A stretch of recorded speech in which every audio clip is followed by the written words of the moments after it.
Cool. So Below the Belt TV, the coolest boxing platform on planet Earth.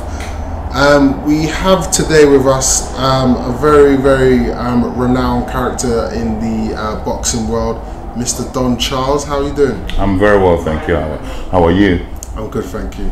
I have to say, I used to box, I used to train, and it's definitely a privilege to be getting a few minutes of yourself and get your thoughts on the current situation of boxing at the moment and a few other big names and fights as well. But firstly, it wouldn't be right if we didn't start off with Frank Buglioni's recent performance on Saturday. How do you think that went? Yeah, I mean, I'm delighted because, you know, through my experience in this industry, you have to start to appreciate every win, you know, and he did exceptionally well. The chap who were fighting, Ricky Summers, we have to acknowledge him because he put up a tremendous challenge to our title. We never underestimated him. We anticipated that type of challenge because, you know, this guy was unbeaten, and also he was an unknown to the industry. So therefore, he was selected to challenge for that belt. It was a voluntary defense for Frank Buglioni, yeah? So therefore, he wasn't expecting to be fighting for the British title. Suddenly he got the opportunity to do that. So as we anticipated, he will be treating it as his world title fight equivalent. And my goodness, he did put up a tremendous challenge, and he did indeed. And we never failed to prepare. We prepared physically, mentally, because we anticipated a tough fight. It was tougher than we anticipated, but nevertheless, we anticipated for a tough fight. And my guy is a very entertaining fighter because he likes to fight. Yeah. Okay. Yeah. My duty is to get him to fight smarter, and we got the victory, and he's still the British champion. Yeah. At no point when I assessed the fight, it didn't look like Frank was in any sort of trouble. He had great head movement, he cut the ring off very well, he applied the pressure. Even in the early stages of the fight, it looked like he was going to get him out of there, but Ricky, he showed tremendous heart. There was no quitting him. Yeah, I mean, like I said, you know, when you're an unbeaten fighter, you don't know how to lose. You've never lost. So therefore, he was getting hit with some big shots that would have normally got people out of there because he had that will that, no, I want this, I want it. He was stubborn. He didn't want to go, so we had to grind out a win, and that's what champions do. Sometimes you win ugly. Sometimes as long as you get that win at the end of the tournament or event, then that's basically our objective, was to get the win anyhow.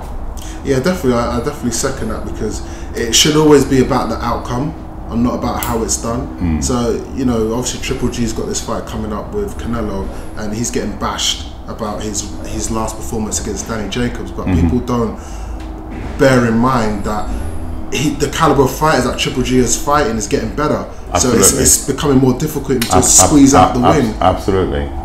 You know, so it's definitely about the outcome.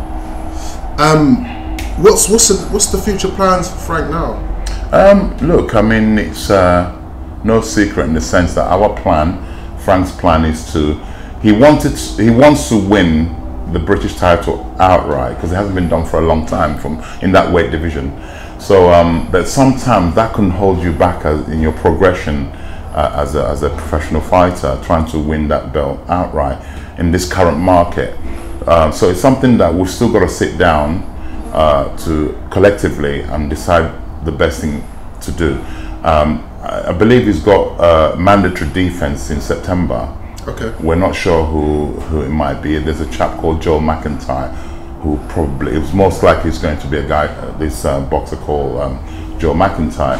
And if it is, we may choose to, I believe we're going to do the mandatory. Then after that, provided we're successful in doing so, I believe we will be, then we're going to then sit down with Eddie Hearn, who now currently promotes Frank, to decide what to do next. Okay. Yeah, Frank is definitely an amazing talent, and it'd be good to see him, you know, further progress in his career. Yeah, and if I may add a little bit on that, in fact, he's the first what I call ready-made fighter that came to me. No promoters sent him to me. Okay. He came off his own accord to me. You mean in ready-made in terms of skill set? In terms of a ready-made fight, he got to a certain level. You remember he'd already boxed for a world title. Yeah, I remember. Yeah, against Chudonov. Yeah, it was unsuccessful, and then he came off his own accord to me. I don't have the privilege to get ready-made fighters like your Olympians, for instance. I don't get anyone. Yeah, trainer's dream. I don't get. Yeah, I don't get any. I don't get any promoters calling me up saying, "Here's an Olympian. Can you train him for me?" So I was delighted and honored that Mr. Buglioni took it upon himself to call me. Can I come and see you? I said certainly. He came. We sat down. He said, "I would like you to be my. I admire your work and I've watched what you've done for other people, and I think you're a good coach and I'd like to work with you if you can help me."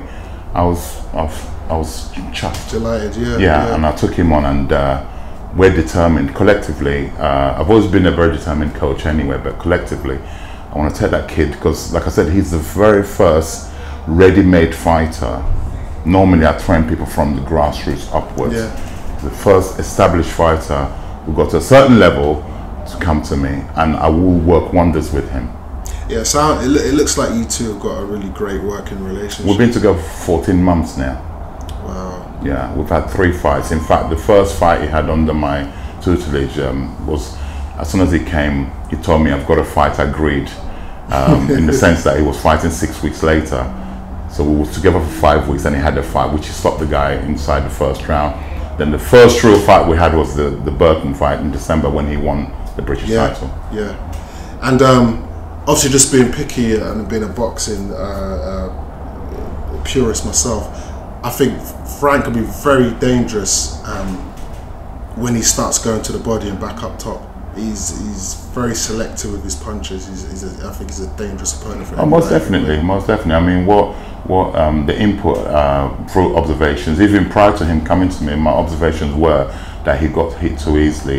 He had great output. He's always had that, and all I have to do is actually easy work for me is to shore all the doors and the windows, so stop leaking shots. And I believe we're going to reduce gradually how many punches it takes in any fight. And I've watched the fight back from Saturday, and I know how many jabs he received, direct hits, generally, the uppercuts, right hands, body shots. And I'm very, very pleased of how many direct shots he minimized, how many shots he took, direct shots. A lot of it was being deflected by the covering, parrying, shielding, riding shots. So we're getting there, and eventually we're going to eradicate it. You can never be bulletproof. Exactly. You go in the shower, you're going to get some water on you. So So that's like, it sounds like there's definitely a science behind it. So you've seen a massive improvement from Saturday's fight in comparison. Most definitely. Like I said, we've only spent 14 months together. Wow. Yeah, this kid's been boxing since the age of 13, 14. So he's very set in the ways of what he's been doing. So it's now for me to now put in what I believe he needs, which is the defense. Most fighters in this country, in Britain, most fighters ignore defense. Most fighters ignore it. A lot of fighters got great outputs, but they don't, anything that's coming towards them, incoming ammunition, they don't deal with it. I've always said that you can always, it's like in Britain, a lot of I think the coaching style is quite similar to the football style, where it's quite aggressive, very pressurized. And when you compare it to, it's changing. Totally agree. That's my observations over the years, but it's changing. Why? The power of the aid of the internet is opened up. A lot of boxers do their own studies now. They go on the internet. They look on what other people are doing abroad, and they start to, take it. And a lot of them are practicing things. A lot of English boxers have started to move differently now. It's changing. Hence why we've got all these, suddenly, it can't be a coincidence, we've got all these world champions now. Britain's very rich with champions at the moment.